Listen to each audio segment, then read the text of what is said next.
tested the new Hyundai i20N on the track, link in the description and up above.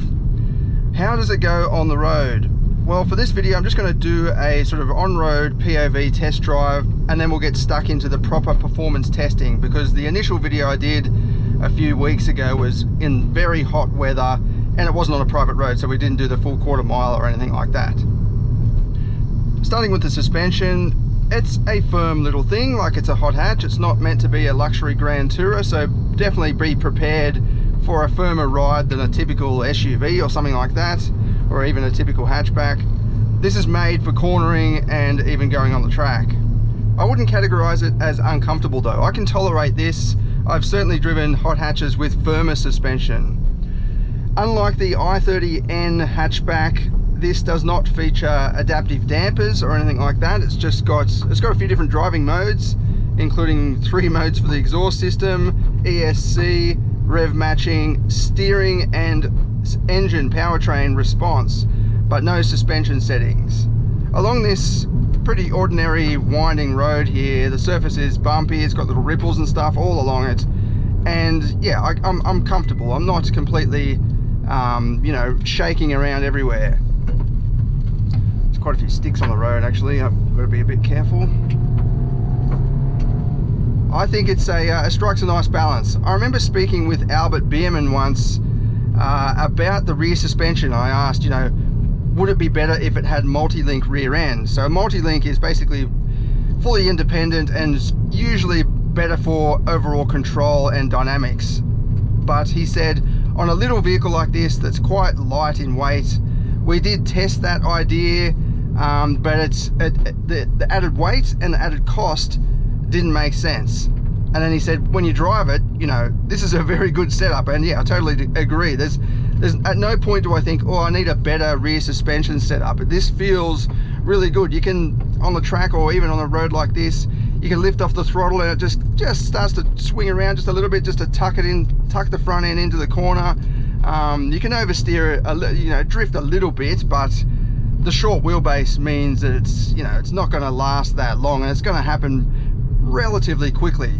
In saying that, even with the short wheelbase, this doesn't just snap oversteer. Like it's gradual, and you know it's going to happen. And I think that's the beauty of the i20N. It's very engaging. You understand what's going on with those tires all the time. In terms of this engine, yeah, I think it's a decent fit. Like, it's a 1.6 turbo, 150 kilowatts, 275 newton meters. That's a nice amount of power for a small, lightweight vehicle like this. Keeping in mind, this weighs just over 1,200 kilograms, which is nothing for a modern vehicle. So 150 kilowatts does just fine. It does bog down a little bit at low RPM. I find that taking off from the lights and so on, if you're not giving it some revs, it quickly bogs down, and I've actually stalled it a couple of times just because I wasn't applying enough throttle. But once you're up and running, it's fine, and there's no turbo lag really at all from, you know, 2,500 or even 2,000 RPM. It just goes very linear power delivery and torque delivery. Second gear, full throttle, definitely above 3,000 RPM. It just picks up straight away. Right now I'm just in the normal driving mode. You've actually got 3 kind of regular modes: sport, normal and eco, and then you can go in and customize some of the performance modes with the button on the steering wheel. And then we click that, straight away this has been programmed. So it's got rev matching, which you can turn off with the red button here. You've got ESC Sport, so it allows some slip, and then the engine and powertrain and everything else is in the most aggressive mode, which is different to the normal sport mode with the button down here. It's much more aggressive, louder exhaust and all that sort of thing. As I said, there's no adaptive dampers, so being in the hardcore mode doesn't make any difference to the ride quality. It's just throttle response, and the steering feels a little bit more, well, it just feels heavier basically. I don't think there's any benefit to picking any of the steering systems, steering settings. It's just about what you prefer. I feel like the Sport Plus setting is pretty good. Like, it's got a bit of weight to it. so you know what's going on. But yeah, you can still flick it over into the more comfortable setting, and you're not going to lose any performance whatsoever. This does have a mechanical limited slip differential, so there are no settings with this diff, unlike the i30N. You can actually configure the diff in a number of ways. This is just basically an old school mechanical limited slip diff, and I think it's great. It very rarely lets away inside wheel spin or at all. Just grips up really nicely. You've got some pops and bangs from the exhaust in the most aggressive mode,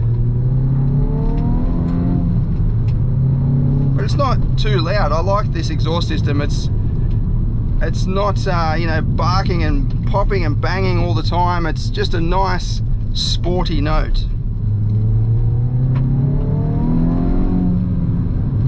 Yeah, it kind of helps when you're driving along a road like this, that it doesn't start to get a bit tiresome and drony. It's a nice subdued sporty note. Just going back to the normal mode for a second, we're averaging 7.2 litres per 100 kilometres, which I think is not bad for a sporty hatch. You could probably get that a bit lower if you're just doing some regular driving, bit of highway driving. I've done the performance testing and everything, so that's going to bump it up a little bit. The good thing about being so light in weight, though, when you're on the track, you can thrash it all day and it still doesn't chew through the fuel. I mean, it obviously goes higher than 7.2, but it's not like having a more powerful beast. It's actually surprisingly economical even on the track. And if you are after a track car, then that's where this is good, because the costs are quite low. The initial cost to buy it, but also the tyres and the fuel and all of that is pretty low, because it is, well, I think because it is very lightweight. Even the brake pads, it doesn't have massive, 6-piston calipers or anything like that are very expensive to maintain. This just has pretty regular sporty calipers, and you can upgrade to the N accessory pads, which I think is definitely worth doing. It just helps longevity and resists fade for a longer time. But yeah, this is a great little hatchback. As I've pointed out before, there's a surprising amount of room inside. The tallish cabin means headroom is not an issue, and even legroom is pretty good in the back, as long as you're not in the middle seat. And then boot space, yeah, you could use this as an everyday cruiser or whatever, pick up some shopping. It's a great second car, actually. If you're looking for a sporty second car and one that you want to take to the track every now and again, a few times a year, then this is ideal for that situation. All right, let's give it some going back down. Very precise front end, and that limited slip diff means I can apply full power, pretty much before the apex, and it just rips around the corner. That's full power. It just goes where I point it, basically. There's a little bit of tug at the wheel, a tiny bit, but adds the excitement, adds a bit of character. Got the rev matching on. I'm actually doing it myself, heel and toe as well. But you can turn that off, which is great. It is a very good rev matching system though, so if you're on the track or whatever, I've done some track driving in this and just left it on because it does do it perfectly. It's adaptive as well, so if the revs are pretty high, then it revs it nice and high, and then if it's just cruising kind of thing, it'll just give it a gentle blip of the throttle to downshift. There's quite a few sticks on the road. I can't go too nuts. But yeah, even in the most hardcore modes, even on this very bumpy road, it's still comfortable enough but very engaging, which I think is perfect. It's a great balance for a road vehicle that can also attack the track. Coming out of here, full power. Yeah, there's definitely no turbo lag from above 3,000 RPM. You just put your foot down and it's going straight away. Throw it in, again full power. It's just tucking nicely to where I want it to be. It doesn't push wide. It's got an awesome front end actually, but the rear end is good too. Like, it won't step out, as I said, and it doesn't bob around all over the place. It's remaining very planted and secure, which is you know, pretty unusual for a small hatchback with such a short wheelbase. Even for a hot hatch, you know, they're pretty rigid usually, and they bounce around a little bit at the back on roads like this, whereas this is remaining very planted and sure-footed.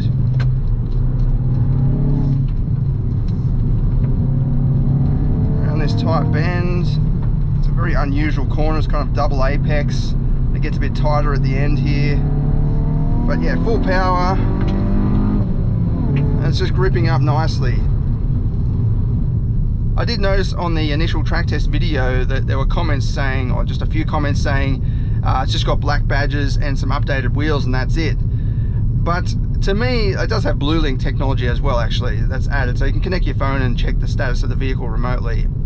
But to me, it's like, well, at least it's still on sale, because Australia is one of the only right-hand drive markets that still offers this.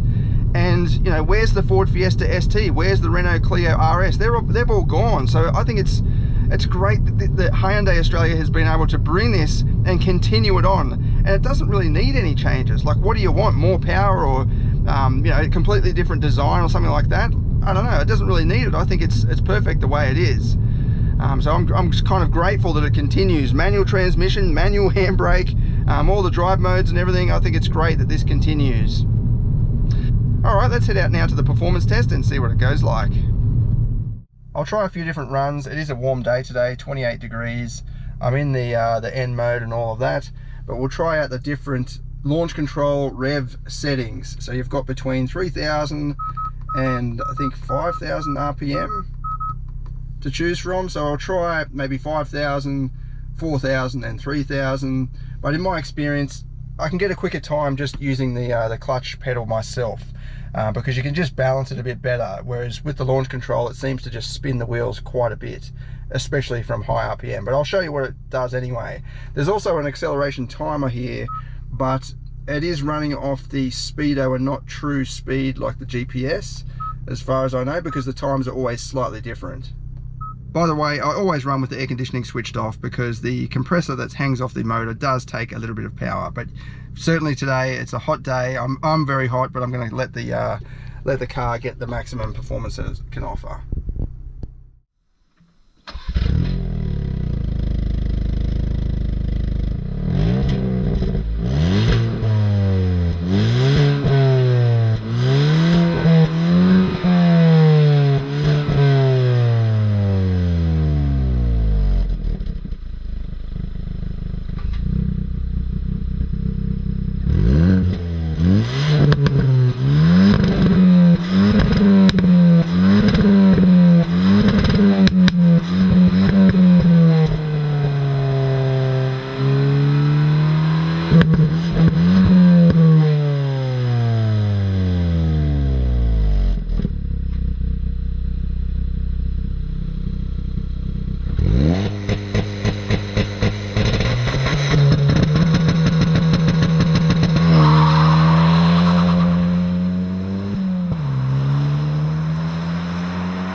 So this is with the launch control set at 5,000 RPM, and I've got the acceleration timer running as well as the V-Box.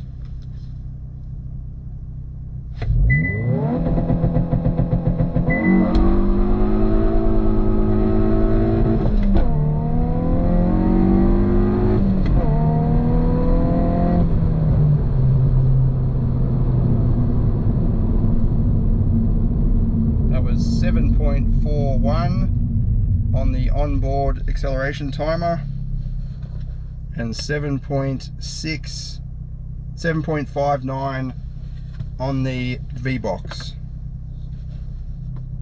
Okay, this is with the launch control set to 4,000 RPM. I've got the acceleration timer running and the V-box.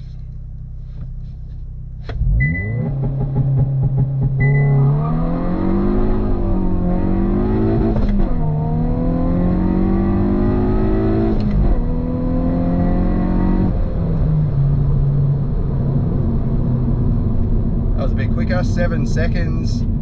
I think I got the gear changes a bit quicker then as well, but yeah, 7 seconds exactly on the onboard timer, and 7.31 with the V-box. Okay, for the last one with the launch control, it's set at 3,000 RPM. I've got the onboard timer going and the V-box going.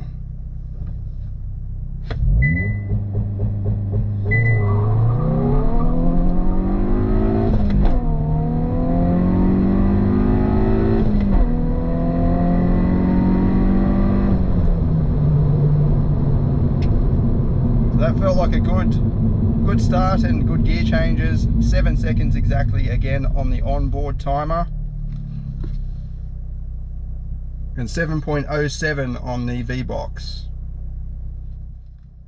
Okay, now I'll do a run without the launch control, and I'll go all the way up the 1/4 mile as well. But I'll leave the onboard acceleration timer running just to see the difference.